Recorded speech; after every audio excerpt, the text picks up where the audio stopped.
So one of Daniel Jones's biggest negatives that's been talked about after his rookie season was the fact that he fumbled the ball a lot. And, it makes some sense. I mean, he actually had a total of 18 fumbles. That actually led the league in fumbles, despite the fact that he didn't even play all 16 games. So it was definitely up there. Although I think many Giants fans and people that are pro Daniel Jones will argue that, well, it's because a lot of it's the offensive line. And I think everyone agrees that to some degree it has to be somewhat his fault. But I wanted to really see for myself, so I went back and rewatched every single fumble that he had in the 2019 season. He had 18 total fumbles, but it was really 17 because 2 of them happened on one play. But really out of these 17, I decided to put them all into categories. Out of those 17 fumbles, 3 of them were when he was rushing for yards. 5 of them were because of his own fault, because of pocket presence. 5 of them were the offensive line's fault, and I don't just mean like that's who I put the primary blame on. It was like 5 of them were literally, Drew Brees would have still fumbled on those plays because the line did a bad enough job. 1 was an attempted screen pass that went behind the line of scrimmage, so I didn't really know where to put that in there. That was just a bad pass. And then 3 were either he dropped a snap ball into shotgun or he just botched a handoff. One of them was a botched handoff. So those are the categories I put it in. And when you look at it like that, it actually seems nowhere near as bad as maybe you would have thought. I mean, if you think about it, there's a simple way for him to get 6 of those off just, right off the bat. It's just by, the botched snap / handoffs and then also the running with it. I mean, how do you avoid fumbling the ball while running to pick up some yards? It won't, stop that. There are pretty much all plays like this one. I'm not even really going to break it down. I'm just going to show the play in its entirety because not too much to break down, but he runs to the outside, and, he's going to try to just run and pick up the first down. He ends up taking a hit and he loses the football, and that's a fumble.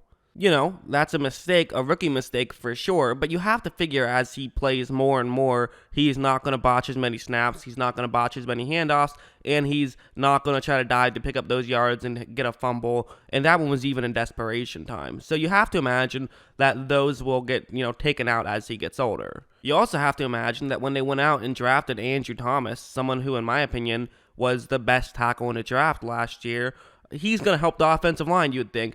And that could help to some degree of getting some of the fumbles down. Like, just to show you an example of what I considered a fumble that was only due to bad offensive line play, this is an example where what's going to happen is that, look right there, it's left tackle going up against Shaq Barrett, and he's going to make a move to the inside, and watch how quickly he gets to Jones, which creates what ends up being a fumble. Jones was throwing, as he was getting hit and knocked the ball out, and he threw it, and it was a fumble.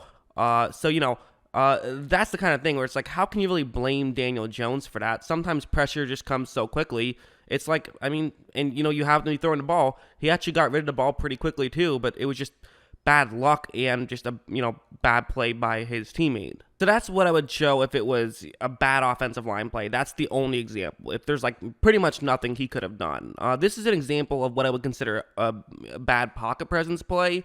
It's going to be him going up, again, it's the same matchup as last time. That's what you're going to want to take a look at here. And there's going to be some pretty immediate pressure. But if you look at Jones, he's throwing the ball right here. So you would think he's about to get rid of it. However, what's going to end up happening is that he decides to then tuck it back in, which results in an immediate tackle. And since the ball was kind of compromised, it's another fumble. And that's the kind of thing where, is it partially the offensive line's fault? Yes. But what I consider bad pocket presence is just simply, with this grading system, if you had an opportunity to avoid a fumble and you still threw a fumble, then I consider it a play of bad pocket presence, even if that's a little bit unfair. Also, like on this play, what's going to happen at the line is that Chandler Jones is going to be going up one-on-one against a tight end, which is just a terrible idea, having a tight end try to block Chandler Jones one-on-one. Not sure what they were thinking here, and it does not work out very well. Jones, as expected, is going to create some pretty immediate pressure, but for Daniel Jones, he just doesn't know that Chandler Jones is coming because he's far enough to the outside, towards the side, where it's hard to really tell that he's going to be right there. But at the same time, I do feel like a lot of quarterbacks would notice this, and maybe it's bad peripherals, I don't know, or maybe it's just his clock in his head needs to be a little bit better, especially when you think about, hey, if I have a tight end blocking Chandler Jones on the edge one-on-one, I should probably be a bit more careful because Jones is able to run over and knock the ball out because Daniel Jones, both of them being named Jones is definitely a problem for me. But, Daniel Jones just wasn't able to make a move quick enough. Even though pressure came relatively quickly and it was to the outside, I would still put that blame on Daniel Jones. One other one, and again, this is unfortunate because it counts as 2 fumbles on one play. But what happens is that really there's a couple things to look at. First things first, what you would think Philadelphia is going to blitz, and so what you'd think that New York would do is they'd have their center, left guard, and left tackle all block those 3 Philadelphia players. But instead, their left guard is going to miss it, which is going to allow a Philadelphia player to get completely through that gap, and he'll have a straight shot to Jones. But also, if you look at Jones, right now, the ball has been snapped kind of low, so this isn't really his fault at all, I don't think. I mean, I suppose you could make the argument that, a really good player still finds a way to, get that snap. He did get his hands on it and just wasn't able to catch it. You could argue that he should probably work on that. And, I guess fair enough. But at the end of the day, it's certainly not worth putting that in the books as a fumble. And because of also the immediate pressure, he picks it up and then it's going to get hit right away because the ball was in a compromised position. It gets fumbled again. So now he gets 2 fumbles for a play that really probably wasn't fumble worthy on his fault at all. So basically, long story short to some degree, I think that this fumble thing is relatively overblown. I mean, you look at the numbers. I mean, I would personally say that only about 5 of the fumbles that I watched were his fault. I mean, what I would actually say is like a bad play from Jones, which of course isn't nothing, but you also have to figure if you put the ball on the ground 5 times, you'll probably recover 2 of them. So is 3 turnovers in the course of a season really that significant that you're willing to say that this guy is, a terrible player? And no one's saying he's terrible, but that it's a huge negative impact in his game. I don't think so. I mean, again, you can blame him for the fact that he fumbles the ball while running with the ball, and you should blame him for that. But kind of my point is that I think every rookie quarterback does that, or every quarterback the first couple of years they're in the league do that, and then kind of learn to not do that.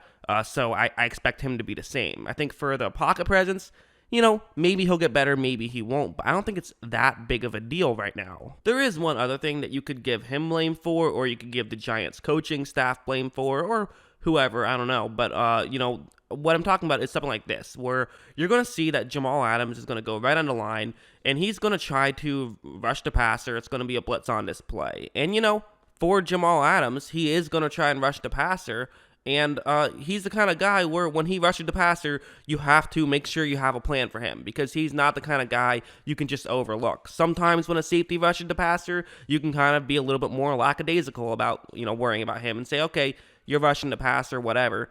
Adams is not that guy. Adams is great at this, so you have to be prepared. So what they're going to do is they're going to have, just at the start of this play, their tackle and then a tight end is going to block the player who was already lined up on the edge. And then if Jamal Adams does blitz, it'll be Saquon Barkley who's going to run over and try to make the block. But what they probably should do is have their tackle and tight end each just have a one-on-one matchup. And then, if Jamal Adams does drop back into coverage, well, then you can just have your tight end run over anyways, and he can be the one who then double teams the edge rusher. That's what you probably should do.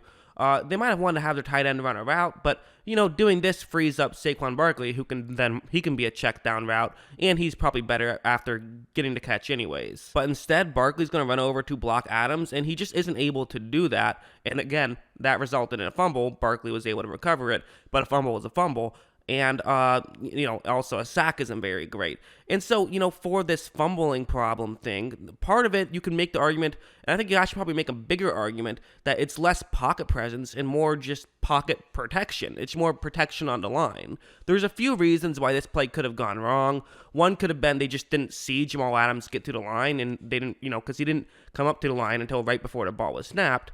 And if that's the case, well, then Jones deserves some blame. The other thing could be that this could have been a coaching problem. Maybe Jones doesn't have the ability to change those types of things at the line, but he should because, that would be kind of stupid if they didn't. So it probably is Jones's fault. But again, you could make the argument also that some of these plays that I blamed him for his pocket presence on were only because the offensive line gave up a significantly larger amount of pressures than maybe some other teams would, which now means that he's going to have more opportunities to have a bad play of pocket presence. So the bulk stats as a whole aren't very great, but I actually don't think his fumbling problem is going to be a long-term problem. I think in 5 years it'll be pretty much solved. That's my prediction. I also do find it interesting that,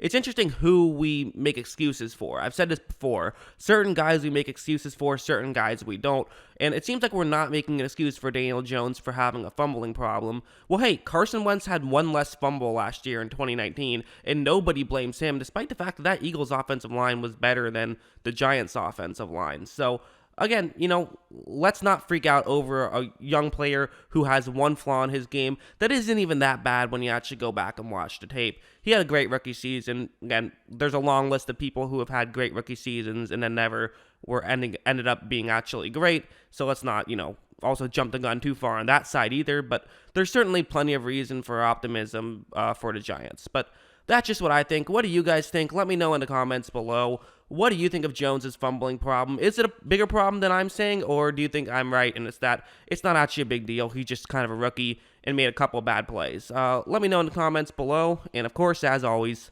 thanks for watching.